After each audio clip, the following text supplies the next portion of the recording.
Welcome students, I hope आप सभी ठीक होंगे और मेरे चैनल पे आपका स्वागत है। फिर से हम लोग पढ़ रहे थे थिन सिलेंडर्स और थिन सिलेंडर में हमारा सर्कमफ्रेंशियल स्ट्रेस यानी कि हुप स्ट्रेस और लॉन्गिट्यूडनल स्ट्रेस का डिस्कशन हो चुका था, जॉइंट्स का भी डिस्कशन हो चुका था। अब हम पढ़ेंगे कि अगर किसी सिलेंडर में कोई फ्लूइड भरा हुआ है तो वो फ्लूइड सिलेंडर पर जब प्रेशर डालेगा तो सिलेंडर की डायमेंशन में क्या क्या चेंजेस हो सकते हैं, उसका डायमीटर कितना चेंज हो सकता है, उसकी लेंथ कितनी चेंज हो सकती है, उसका टोटल वॉल्यूम कितना चेंज हो सकता है। इसके ऊपर डायरेक्ट फॉर्मूला के ऊपर सवाल आते हैं ढेर सारे। तो चलिए शुरू करते हैं। उससे पहले चैनल को सब्सक्राइब करते रहिए, वीडियोस को लाइक करिए, समझ में आ रहा है तो शेयर करिए। और अभी जो है 11 बज के लमसम 50 मिनट हो रहे हैं रात के, और मेरे को याद आया कुछ बच्चों ने मुझे मैसेज किया था कि सर इस पर एक वीडियो बना दीजिए, तो उनकी रिक्वेस्ट है तो बनाना पड़ेगा भाई। चलिए, तो आप लोगों को ये मालूम है कि किसी थिन सिलेंडर में अगर फ्लूइड भरा होता है तो वो दो तरह से इसको ब्रेक कर सकता है। एक तो फोर्स ऐसे डेवलप होते हैं, इसकी वजह से क्या आता है लॉन्गिट्यूडनल स्ट्रेस, उसकी वैल्यू कितनी निकाली थी हम लोगों ने बच्चों, PD/4T। और अगर सरकमफेरेंस की बात करें तो सरकमफेरेंस पर ये फोर्स ऐसे लगते हैं जो इसको ऐसे बढ़ाने की, डायमीटर बढ़ाने की कोशिश करते हैं, और वो सरकमफेरेंशियल स्ट्रेस कितना निकाला था हमने, PD/2T। जिन लोगों को ये बात नहीं पता है बेटा वो पिछला वीडियो जरूर देख लीजिएगा, नहीं तो बड़ा कंफ्यूजन होगा आपको इसमें। चलिए अब देखते हैं जरा। अगर मैं इसकी बात करूं तो इस डायरेक्शन में इसकी लेंथ बढ़ेगी। अगर लेंथ बढ़ेगी तो x डायरेक्शन में जो स्ट्रेन होगा यानी ΔL/L, स्ट्रेन कितना होता है ΔL/L, तो x डायरेक्शन में स्ट्रेन इस फोर्स की वजह से जो होगा वो होगा σL/E, क्योंकि इस डायरेक्शन की स्ट्रेस σL है और σL/E। और इस डायरेक्शन की जो इसके परपेंडिकुलर डायरेक्शन है, अगर आप इसका 2D व्यू बनाएंगे तो अगर आपको ध्यान होगा तो σC इन फोर्स की वजह से क्रिएट हो रही थी, तो σC का जो डायरेक्शन है वो ये इनकी वजह से σL क्रिएट हो रहा था और इनकी वजह से क्या क्रिएट हो रहा था, σC क्रिएट हो रहा था। तो ये दोनों एक दूसरे के परपेंडिकुलर हैं। अब आप सोचो अगर कोई बॉडी ऐसे खींचेगी तो साइड से क्या होगा, कम होगा, सही है बात। दूसरा तरीका सोचो, अगर कोई बॉडी ऐसे खींचेगी तो उसके खींचने में दो चीजों का योगदान है। एक तो जब आप ऐसे खींच रहे हो तो उसके अंदर इस फोर्स की वजह से क्या हो रहा है, लेंथ बढ़ रही है, ΔL/L क्रिएट हो रहा है, और ΔL/L का फॉर्मूला σE। लेकिन जो इस डायरेक्शन में फोर्स है ये क्या करेंगे, अगर ये ऐसे खींचेंगे तो ऐसे बॉडी की लेंथ कम होगी, यानी x डायरेक्शन में बॉडी की लेंथ कम हो रही है ड्यू टू σC, और x डायरेक्शन में बॉडी की लेंथ क्योंकि कम हो रही है इसलिए माइनस, और σC की वजह से कम हो रही है इसलिए σC/E, और साथ में यहां म्यू।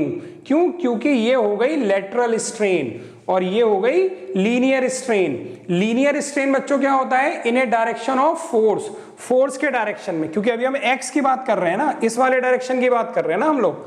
यहां से XYZ हटा देता हूं, इसका कोई मतलब नहीं है, इस x डायरेक्शन की बात कर रहे हैं ना, तो x डायरेक्शन में जो स्ट्रेस है वो σL है, तो वो लीनियर स्ट्रेन का फॉर्मूला होगा।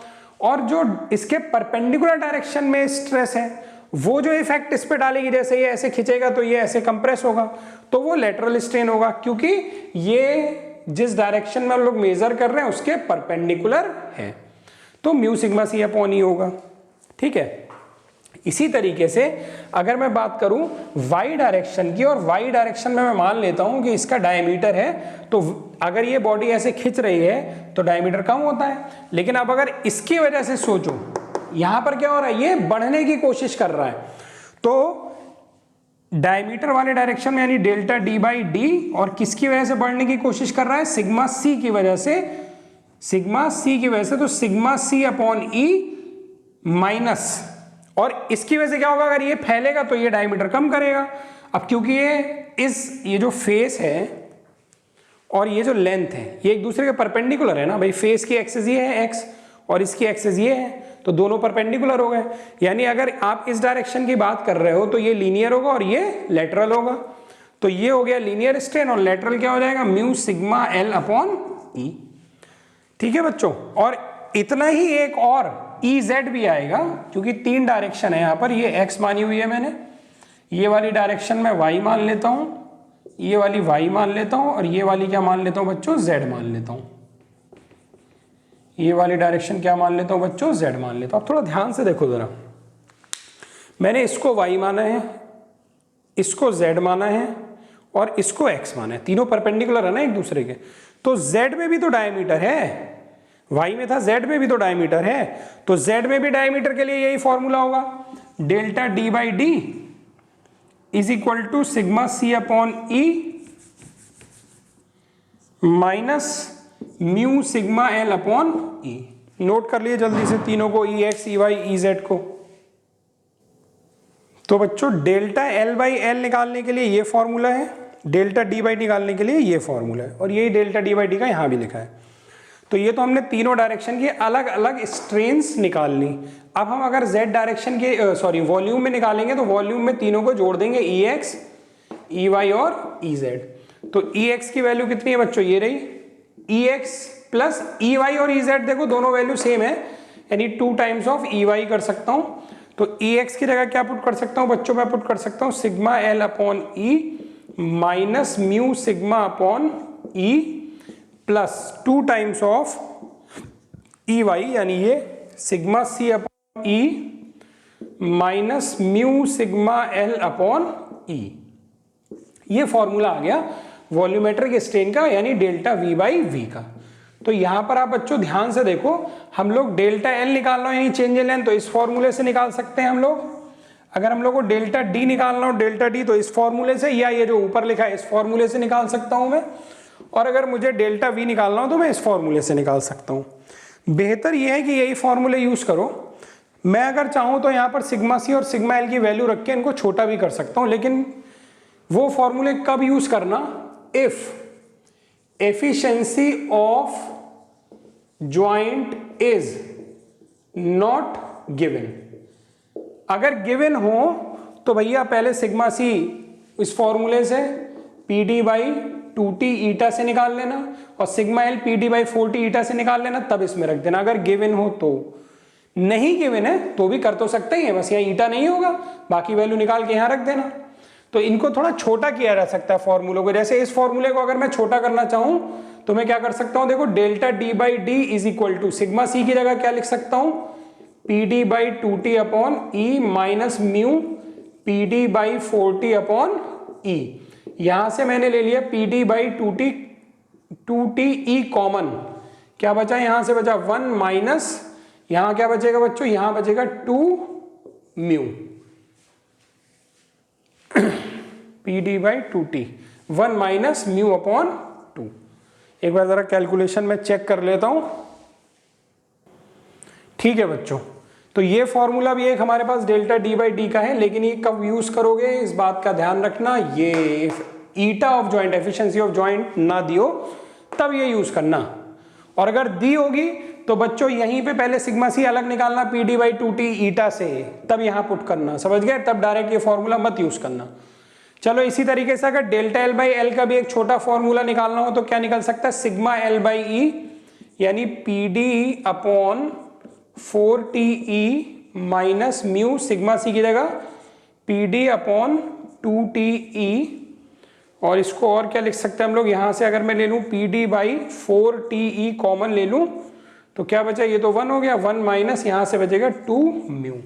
तो इसका मतलब डेल्टा एल बाई एल का भी एक फॉर्मूला आ गया, क्या, पी डी अपॉन 4t ई 1 माइनस 2 म्यू। ठीक, लेकिन ये फॉर्मूला कब यूज करोगे, ध्यान रखना, if efficiency of joint is not given, तभी यूज करना। एफिशिएंसी अगर दी होगी तो यही फॉर्मूला यूज करना, सिग्मा एल निकालना पी डी अपॉन 4t ईटा से, समझ गए ना। ठीक, इसी तरह से मैं इसमें भी सारी वैल्यू रख सकता हूँ सिग्मा एल इन सब की, और ये वैल्यू भी जो सॉल्व होके आती है वो मैंने सॉल्व किया एक बार, हाँ ठीक है, तो ये निकल के आती है पी डी अपॉन 2t ई 5 अपॉन 2 माइनस 2 म्यू, समझ गए। लेकिन फॉर्मूला कब यूज करोगे, जब एफिशिएंसी नहीं दी होगी, ध्यान रखो इस बात को, ठीक है। ये तो हमेशा काम करेंगे फॉर्मूले, ये वाले देखो जिनको मैं ब्लू पेन से टिक कर रहा हूं ना, ये वाला फॉर्मूला, ये वाला फॉर्मूला और ये वाला फॉर्मूला, चाहे एफिशिएंसी दी हो या ना दी हो, ये हमेशा फिट करेंगे सवाल को। और सवाल करने का तरीका ये होगा, पहले सिग्मा एल सिग्मा सी निकाल लेना। अगर तो मैं छोटे फॉर्मूले याद करने, एफिशिएंसी नहीं गिवन है तो ये वाले फॉर्मूले जिनको मैं ब्लैक से टिक कर दे रहा हूँ, एक फॉर्मूला ये है डेल्टा डी बाई डी का, डेल्टा वी बाई वी का ये है, और डेल्टा एल बाई एल का ये है। मेरी आपसे राय ये है कि आप ये जो ब्लू से टिक है ना, ये वाले फॉर्मूले ध्यान रखेंगे, ठीक है बच्चों। तो ये तो हमने देख लिया डेल्टा एल, डेल्टा डी और डेल्टा वी। एक बात का ध्यान देना, जैसे आपसे पूछेगा वॉल्यूम में कितना चेंज हुआ, तो डेल्टा वी बाई वी का ये फॉर्मूला है, तो ये पूरी राइट साइड निकालोगे और फिर इस v से उधर मल्टीप्लाई करोगे, तो ये v पता होना चाहिए ना। तो v किस फॉर्मूले से निकलेगा, निकलेगा पाई आर स्क्वायर एल से। तो ऐसे v निकाल के यहां रख देना, फिर ये राइट साइड पूरा सॉल्व होगा, क्रॉस मल्टीप्लाई कर देना, डेल्टा v आ जाएगा। ठीक है, थोड़ा समझ लो बहुत ध्यान से इसको। तो बच्चों नेक्स्ट जो हमारा टॉपिक है